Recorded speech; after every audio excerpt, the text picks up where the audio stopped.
Nickelodeon, and welcome to Toon Corner. And today we'll be talking about some Toontastic facts about Spongebob Squarepants. Let's get started. The idea of SpongeBob began during the 1980s when Stephen Hillenburg made a comic called The Intertidal Zone and created a sponge character named Bob. Later on, after working on Rocko's Modern Life, Stephen drew up some sea creatures, and one of the sea creatures he drew was a sea sponge. So he drew a sea sponge here and there, and eventually, to get the type of character that Stephen was looking for, he drew a kitchen sponge. And that's basically how SpongeBob evolved. When Stephen pitched the show to the executives at Nickelodeon, he went all out.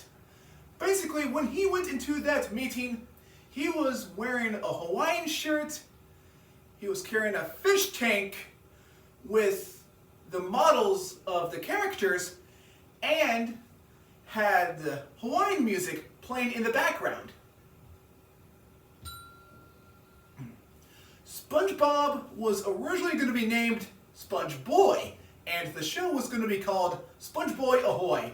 However, after learning that Sponge Boy is the name of a mop product, they immediately had to change the name. There are two versions of the pilot episode.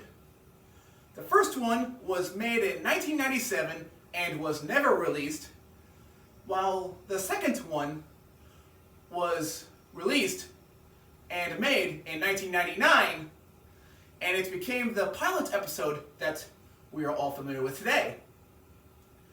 The main big difference between the two pilot episodes is the theme music. In the 97 version, instead of the sea shanty that we're all familiar with today, we received a superhero type of theme music playing as the credits were rolling. Mr. Lawrence auditioned for the role of SpongeBob, but that role went to Tom Kenny. So instead, Mr. Lawrence got to voice Plankton. Mr. Lawrence not only was the voice of Plankton, but he is also one of the writers for the show. The SpongeBob Squarepants movie was originally going to be like the grand finale, as in it would be the movie that would end the entire series. However, the executives at Nickelodeon was like, "Oh no, SpongeBob is a huge success. We can't let him go now." So as a result, SpongeBob continued on, and Stephen Hillenburg left the show and left Paul Tibbitt in charge. Stephen went back onto SpongeBob by working on SpongeBob Sponge Out of Water, and he would continue on working on SpongeBob up until his death in 2018. SpongeBob Squarepants is one of those shows that is so popular that celebrities would actually come in and appear as special guests. For example, we had celebrities like John Goodman, David Bowie, Johnny Depp, and Mark Hamill. There are some celebrities who got to voice their character on various occasions. Like, for example, Tim Conway, who is known in films like The Apple Dumpling Gang and shows like The Carol Burnett Show, got to voice Barnacle Boy, and Marianne Ross from Happy Days got to voice SpongeBob's grandma.